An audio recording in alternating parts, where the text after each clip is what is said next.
Fala pessoal, tudo bem com vocês? Bem-vindo a mais um Nerd aos 40 ou Nerd 4.0, como você quiser chamar esse canal. Hoje eu quero trazer aqui para vocês uma das compras que eu fiz recente lá no site da Panini, que eu acho que valeu muito, mas muito a pena. Foi o ônibus da Mulher Maravilha, da fase George Pérez. Olha só que legal, olha só a grossura disso aqui. Se seguir o que já foi lançado nos Estados Unidos, serão 3 volumes de um material assim, de uma qualidade assim, absurda. Aqui nesse encadernado é compilado a primeira fase da reformulação da Mulher Maravilha, depois da reformulação no período pós-crise, né, de 86 e 87 em diante. Foi quando a DC fez a reformulação de vários personagens. Temos a lendária reformulação do Batman por Frank Miller, né, em Batman no 1. Temos a lendária transformação, ou melhor, renovação do Superman por John Byrne. E temos a reformulação da Mulher Maravilha por George Pérez. Olha, assim, as reformulações, tanto de um quanto de outro, né, do Frank Miller e do John Byrne, são assim, espetaculares e fogem do padrão de qualquer coisa que já tenha sido lançada antes dos personagens. Pela primeira vez na vida, os personagens começaram a ter embasamento no roteiro de uma vida que se segue e de muita contextualidade com o que se vivia contemporaneamente naquela época. Tons mais realistas, coadjuvantes mais impactantes e profundos, e isso, apesar de eu admirar muito, principalmente o Superman do John Byrne, inclusive minha dissertação de mestrado é falar sobre isso, mas talvez a mais bem elaborada de todas seja a Mulher Maravilha de George Pérez, porque a gente sempre teve ideia de que a Mulher Maravilha era um personagem de origem grega, por causa da mitologia da Amazônia, das Amazonas, aquela coisa e tal. Só que isso nunca foi realmente difundido e colocado nas páginas, assim, ficava muito na imaginação do leitor, né, e de raras menções.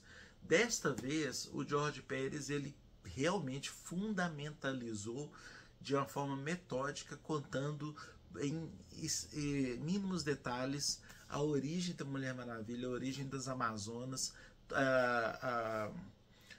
a origem dos seus inimigos, né, como Ares, o deus da guerra, a Mulher Leopardo.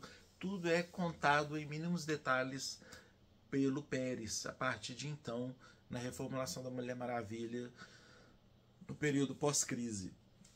E isso, como se não bastasse, foi extremamente bem narrado e bem desenhado.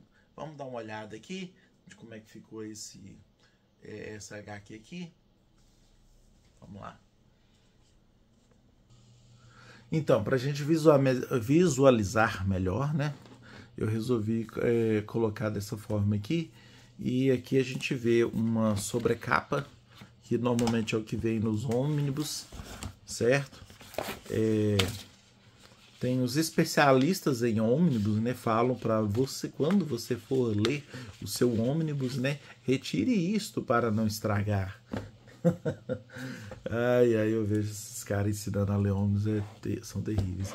E aqui tem, nessa capa aqui, né, com a lombadinha e tudo mais aqui, é um pôster que ficou famoso na época, na arte do George Pérez, né, que é uma coisa assim, que saiu um pôster naquela época sobre os desenhos, e o George Pérez é um cara que gosta de fazer um cenário assim, muito detalhado no seu estilo de desenho, e aqui ele estava na sua melhor forma e caprichou.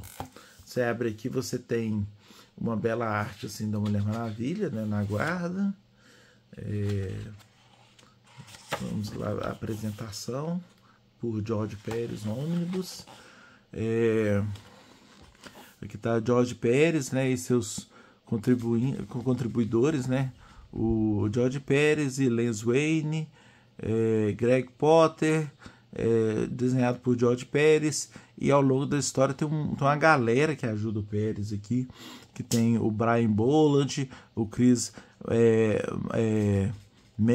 Marinan, né, o Art Adams, John Bolton, José Garcia Lopes, Kurt Swan e Ross Andrew, né? Arte final do Bruce Peterson. E mais uma galera aqui também, né? José Garcia Lopes também participa da arte final, o John Bolton, o Art Adams e o próprio George Pérez, né? As capas são do George Pérez também, tudo por aí vai. Aqui tem muito legal no sumário que cada capítulo foi lançado em uma HQ na época e tem a data do lançamento. Por exemplo, esse aqui, Wonder Woman 1, né, lançado em fevereiro de 1987. Número 2, em março de 87. Número 3, abril de 87. Por aí vai. Aqui segue, né, o sumário. Aqui tem uma introdução, né, um excelente texto, um texto muito legal do José Garcia, do George Pérez, né? Aqui já começa com a arte. O George Pérez tem essa coisa, né, de fazer os desenhos, em um desenho só ele resume a ilustração toda do ambiente, né? Igual aqui ele tem mostra o Ares torturando as Amazonas, né? A arte dele se transforma em um resumo da história, né? Um contexto. Isso é muito legal, né? É uma coisa que eu acho que andou até um pouco se perdendo com o decorrer dos anos. Eu lembro que o José Garcia Lopes também adorava fazer esse tipo de coisa, o Kurt Swan também, e por aí vai. O George Pérez bebe muito dessa fonte ainda. E tá aqui, né, o estilo de desenho, gente, nossa, eu acho que é um negócio assim que ainda até hoje é uma referência na minha cabeça, esse estilo dos anos 80 e 90 desses caras. Por isso que eu acho que acaba que a gente é muito exigente. Veja só essa primeira página aqui, a riqueza de detalhes do Monte Olimpo aqui, na chegada do Hermes. Olha só que coisa, eu achei assim sensacional. Eu acho que vale muito a pena. E aqui a gente vê o Ares, né? Não confundam, tá, gente? Ares é o inimigo da Mulher Maravilha, que é o deus da guerra. E Hades que é o rei do submundo. Tem muita gente que confunde os nomes. Um chama Ares, que é o deus da guerra, e outro é Hades. Ares é o mesmo do jogo God of War, né? Aí tem aqui uma introdução ainda toda com os deuses do Olimpo para explicar a origem das Amazonas. É muito legal, eu acho que vale muito a pena.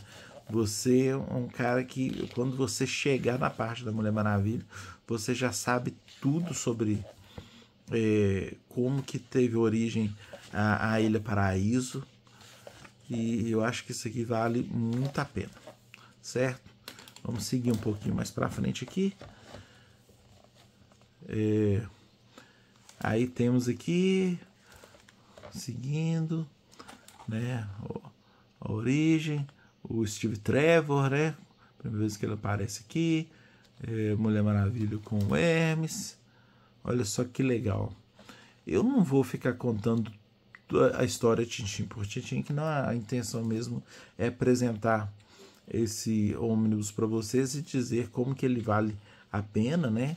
Muita coisa do que foi feito aqui é o que se seguiu por anos como canônico da Mulher Maravilha. Então, acho que vale a pena. E outra coisa também, gente, é como que essa história ela mostra como que a Mulher Maravilha é, de certa forma, altruísta e humana, ao mesmo tempo que ela é uma guerreira. E quando ela vem para o mundo dos homens, existe sim, tem gente que fala que é uma espécie de inocência, mas na verdade eu acho que é meio que um altruísmo. A Mulher Maravilha, quando chega no mundo dos homens, ela lembra muito personagens como o Surfista Prateado, que não entendem por que a humanidade fica entrando em guerra, tentando matar um ao outro, sabe? Eles não conhecem esse tipo de violência social, que é o que eles batem de frente quando chegam aqui. Olha só como que é muito bem desenhado. E, ao mesmo tempo que é bem desenhado, tem uma coisa que nessa HQ que ela reflete uma época onde ter muitos diálogos e você ter mais paciência para absorver a história antes de virar a página, traz o retrato de uma época em que os quadrinhos tinham muito disso. Né? Hoje em dia, o pessoal seguindo até muitos dos ensinamentos dos grandes mestres dos quadrinhos, eles acabam unindo mais o desenho com o que há para se dizer. Né? Mas aqui não acho que há um exagero de balões. Na verdade, o George Pérez ele consegue construir uma história onde esses balões eles são necessários para o diálogo, porque há uma narrativa muito bem construída para que isso aconteça. E vocês podem ver que não é um estilo de fazer páginas de desenhos pequenos com balões grandes. É uma página que, mesmo com splash pages, ela é carregada de informações acontecendo o tempo inteiro. Então isso é uma coisa que tinha muito nos quadrinhos final dos anos 70 até os anos 90, e eu acho que assim, na mudança da geração dos milênios para a geração Z, né, como a gente enfrenta uma geração mais imediatista, é uma coisa que foi se perdendo um pouco. Vocês podem ver que os quadrinhos de hoje não tem tantos balãozinhos quanto nessa época. Você pode ver que outro quadrinho que é absurdamente incrível é o Cavaleiro das Trevas, por Frank Miller, e ele é um quadrinho que tem muitos balões para fazer com que a história ela tenha um fluido com uma substância, né, de conteúdo, certo? Aqui, muito legal também. Gente, são mais de 600 páginas.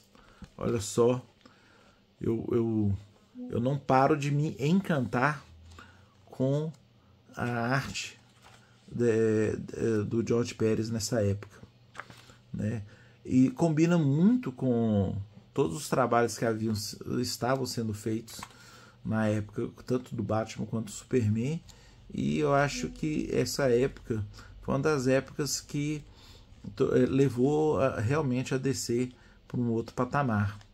Né? Às vezes a gente até fica um pouco chateado que quando a gente vê as produções cinematográficas ou séries de TV, a gente tem praticamente o roteiro de tudo pronto aqui e o pessoal simplesmente não segue, ou quando vai fazer a coisa um pouco diferente, né, que eu até entendo para não se repetir, acaba fazendo coisas que fogem demais ao contexto.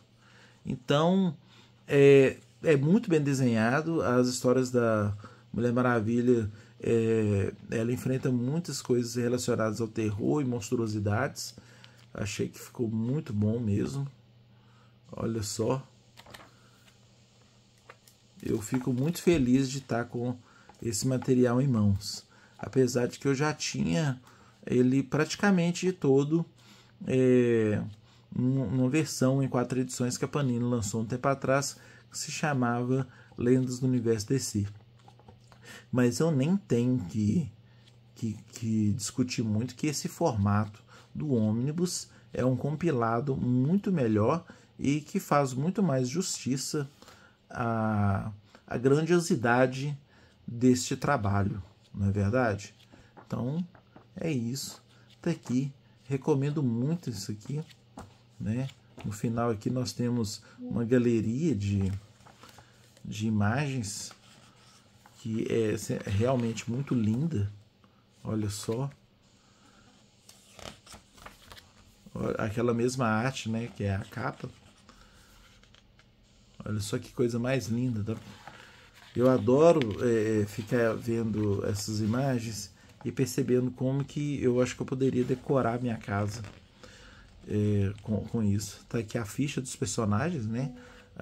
O Ares, aquela inimiga lá, a Ruína, Deimos e Phobos, Rainha Hipólita, que é muito legal, né? Eu sou da época que eu gosto muito de ter ficha dos personagens. A ficha da Mulher Leopardo, que é um dos maiores inimigos da Mulher Maravilha. E mais artes aqui. Olha só que coisa legal.